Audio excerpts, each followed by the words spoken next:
What is going on, everybody, and welcome to episode 63 of the Foundation First Fitness Show with Bob Atko. And today we are going to go into a discussion that has been kind of on my mind for a couple of weeks now. I really haven't had time to kind of throw this stuff together and get a real episode recorded, but it's been something I've kind of been mulling over in my head. And it really kind of stems from some questions that I've been getting from a couple of my recent clients. It has to do with running, but I think it really does apply to every single discipline, regardless of whether you're in running, you're in soccer, hockey, it doesn't really matter. Whatever you're doing, I think I feel like it kind of holds true in every aspect or every discipline. So, essentially, what that discussion is very simply the theory of and the thought process of kind of pushing through the pain. Now, what I want people to remember is, when we are doing something like run, I'm gonna speak about running because it's a little bit easier if we just kind of stick to one sport, and I can kind of jump in and out of that discipline and be able to kind of talk about that specific sport. When it comes to running, I know a lot of individuals kind of think of pushing through the pain. They'll feel that soreness in the foot, they'll feel that soreness in the shins, in the knees, in the back, and they'll just power through. Now, usually what ends up happening is that when you do power through something like that, what ends up happening is you're doing two things. A, you're probably compounding a really bad movement. So when you are doing a movement, you're probably hurting yourself more than anything because you're teaching yourself this bad movement, or you've learned this bad movement, which is leading to that pain. Now, why that bad movement's coming about could be a bunch of things. It could be your running mechanics. It could be the shoes you're wearing. It could be something that's been lingering for a couple of months that you didn't really know was there. But what you're doing when you are running through that pain, you are compounding that bad habit. So whether your knees tucking in, your hips rotating the wrong way, your body's not rotating nice and smooth, you got a restriction, whether it's in the low back, ankle, you might have instability in the foot, you might have lack of mobility or lack of movement at the ankle, and you running through that pain is just making that a much stronger movement pattern. It's going to become a lot more difficult to undo. Now, that's one of the things that's usually happening when it comes to running through the pain. The other thing you're going to be doing is you're going to be significantly decreasing the performance of your run. So if you're running and you have knee pain, there's a high chance that you're probably not performing as well as you'd like. So you're going to be aiming to, let's say, do a certain distance under a certain time frame, but if your knee pain's there, you're never going to get to that point. So you're almost not helping your progress, right? If you're not performing at your best, you're probably not going to be progressing. So that was a really weird way of pronouncing progressing. If you're not performing optimally, you're not going to be progressing. So the reason you're not going to be progressing is because you have that limitation, whether it's coming from, a poor movement, a restriction, or you've got an instability or a lack of movement somewhere. Again, you're going to be compounding it. You're not going to be getting the progress that you're going to be wanting to get. And that is going to lead to you struggling to really start making up some ground on, let's say, last year's run or seeing any progress through this year's run. So you want to make sure that you don't fall into that trap. And it's usually something that I see a lot of my runners fall into. Now, what's really hard for a lot of them to understand is that sometimes it may not even be that. It may just be, just too much work. Too much work, not enough recovery. So this kind of comes into something that I really discuss a lot with my athletes. It's talking about overtraining.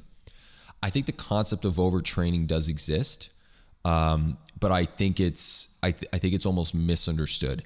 I don't necessarily think that overtraining exists. I think under recovery exists. So what people are honestly usually thinking about is they kind of point to, under recovery. They point to. So what usually happens is someone's going to point to overtraining and say, they're training too hard, they're running too much, they're doing too many kilometers, and they're essentially saying that the running program is the problem. But they're never really looking at the recovery process. Is the person recovering well enough to be able to perform this run?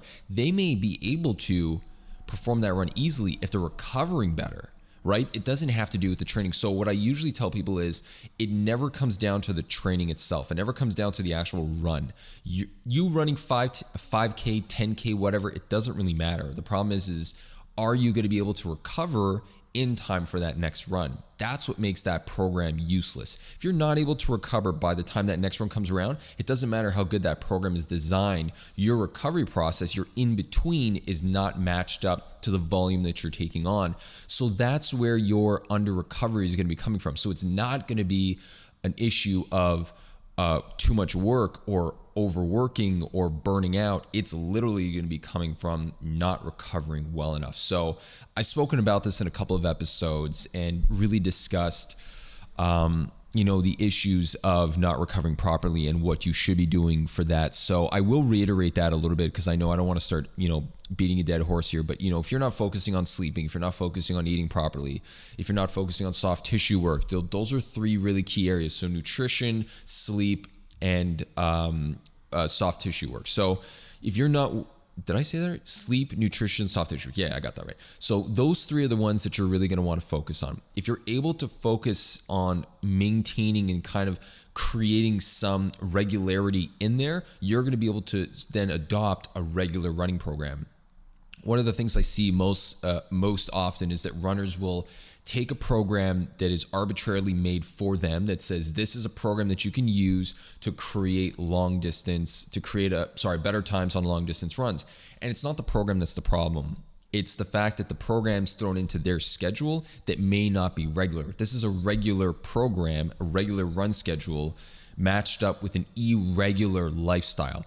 If you have that irregularity in your lifestyle, but you don't have that regular, and you have wow, that got confusing. I even got confused myself. If you have the irregularity in your lifestyle and you're trying to match it up with a regular running program, you're going to run into a speed bump. Guaranteed, unless that running program is really, really too easy, you're going to run into the overtraining, also known as under recovery. So really, really try focusing on trying to make sure that you're sleeping at the right hour. So, sleeping at the right hour, sleeping the proper amount and getting the proper sleep in. So, focusing on getting to bed at that consistent hour, turning off your phone before, limiting distractions as much as possible, making sure that your room's set up properly for that, you're at the right temperature, it's clean, making sure that you're not taking any stimulants right before you go to bed. So no coffee, no pre-workout stuff. You shouldn't take pre-workout period, but no coffees late at night. Try to get yourself into a position where you're going to be able to sleep really well. That's number one. The next thing you're going to want to do is when you're doing soft tissue, make it regular every single day, right? If you're trying to match up, like I said, a workout that's regular to an irregular schedule, you have to create some regularity in your training schedule and in your recovery schedule. In that recovery schedule, throw in some regular soft tissue work. It's like one of the most important things you can do. I tell all my athletes that. I've been harping on them for years about this. We have foam rollers here that we provide our athletes to make sure that they're always using something that's going to be helping them kind of improve that muscle tissue quality. So get on the foam roller daily, morning, night. It doesn't take long. It takes 20 to 30 minutes. I even start throwing in lacrosse balls under the foot. You can do that at work. You're sitting down at a desk. You take your lacrosse ball, toss it underneath the desk, put your foot on it, start rolling it out, dig in, get that tissue quality in your foot going, right? So your foot's really trying to relay a lot of that information up to your body so that you can run better. That's going to be fending off a lot of that foot problem and a lot of those foot problems and a lot of that foot pain. So don't be shy to reach out, grab that ball, throw it under your foot, do it daily. You're going to see that benefit. Now, when it comes to nutrition, you really just have to give yourself something that you can work with. It's almost like I'm going to walk up to a contractor and be like, hey, I know you want to build a nice straight house and I know you want to do it well, but I've got rotten wood and I've got warped wood. That's pretty much all the materials we have. And instead of nails, we've got thumbtacks. So can you kind of fix it? They're going to be like, you can give me 1 million thumbtacks. I'm going to try to do my best, but it's not really going to look well. It's not really going to look great. So that's essentially what you're doing in your body when you start handing it these weird chemicals and all these products that you're eating that may not be good for you. I think nutrition is something that we feel like, oh, we're really, really healthy, so we're running so that we can eat garbage food. It's never really the case. You want to be able to eat well to allow yourself to run as well as you are. So match up what you're training with what you're eating. So eat well, make sure that you're getting in enough vitamins and minerals. Make sure you're getting in those fruits and vegetables. You're getting in the right amount of carbs. You're getting the right amount of proteins. You're getting in the right amount of fats. Fats are huge. I know there's a keto thing going on where everyone's talking about ketogenics and how they want to have the ketogenic diet and all that stuff. I think what's going to come away from this that's really, really interesting is that, fats itself are really, really vital, especially if you are a runner. Fats help you recover. Okay, there's no way around that. Fats will help you recover. If you don't have fats, you're not going to be recovering. Studies have just shown this for years and years and years that fats itself are like super important for recovery. And I've been telling a lot of people this. I've been really kind of pushing on that. I'm not saying that you don't eat anything else, but I'm saying that fats are really, really going to help you improve your recovery, so make sure you are getting in fats. Don't be afraid of them. They're really going to help you out. So making sure that your diet is really consistent is going to be huge because you are throwing a regular amount of running at it. You want to make sure that you kind of match that up, like I said, with that diet. If you're able to put these things together, a lot of the pain you're feeling will probably start going away. Now, yes, you should be going to train. You should be doing the right things, making sure that you're getting a health professional look at your knee, your hip, your ankle, your back, whatever's bothering you. But pushing through the pain is not a good thing. You want to make sure that you're not pushing through that pain. It is not going to help you. It is going to significantly hinder your performance. It's going to hinder your progress. There's no one that I've ever met that's ever been able to push through the pain and has seen results, especially if you're not at competition. If you're in the middle of a marathon and you want to push through the pain, by all means, go for it, because then you can take 3 weeks off and figure it all out after. But if you're training for it, I've the number of marathon runners that I've seen drop out before races simply because they didn't think the whole long-term process through, because they didn't think about the recovery process. They didn't think about the tissue quality. They didn't think about movement prep. It's staggering. The amount of times I see runners come in here and talk to me about how they want to fix their mechanics. They want to improve their stability, improve their knee stability. That's a lot of the stuff that I'm really doing with a lot of these runners, is just making them more efficient and making them, a lot safer as runners. So if you're not focusing on that stuff, it's a quick way to, completely have to gas the entire marathon itself and just not do it. Because if you're not ready for it, and if you're dealing with an injury, chances are 5-10 minutes into that marathon, you're going to be battling the whole way through. And honestly, you might not even be able to finish it. So start thinking about the long-term marathon instead of that short-term benefit. Missing a week of running is not even missing a week of running to then run 100% the rest of the way through is not going to be even kind of close to running it 60-70% for 3 months straight to try to prep yourself for a marathon. You're never really going to see any progress with that. So again, if you guys have any questions about this stuff, feel free to shoot an email or message out to me, reach out to me on social media. If you guys aren't following on Instagram, definitely shoot over there and take a look at some of the stuff that I've got there. I've been posting a ton of, different types of variety of workouts. So from the warm-ups to the activations to knee stuff to workouts that you can do at home, workouts that you can do in the gym, something specific for runners that's going to be a little bit more geared towards what they need and what they should be focusing on as routines. And these are things that you can, if you go through them, the warm up and the recovery stuff kind of every day. If you do the workouts like 2 to 3 times a week, you will start seeing a benefit. So it's definitely worth just heading over there. It's at Babak Owen. So BABAKOWEN. That's Babak Owen. BABAKOWEN. While you're there, just follow. Hey, everyone loves a follower. So that was not funny. I don't know why I said that.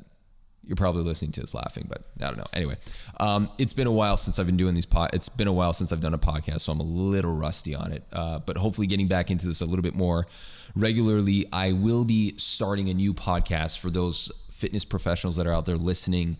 Mark Cesari, you're about to be my first guest on the show on the very first episode. So I'm going to be doing a podcast that's going to be specifically geared towards health professionals.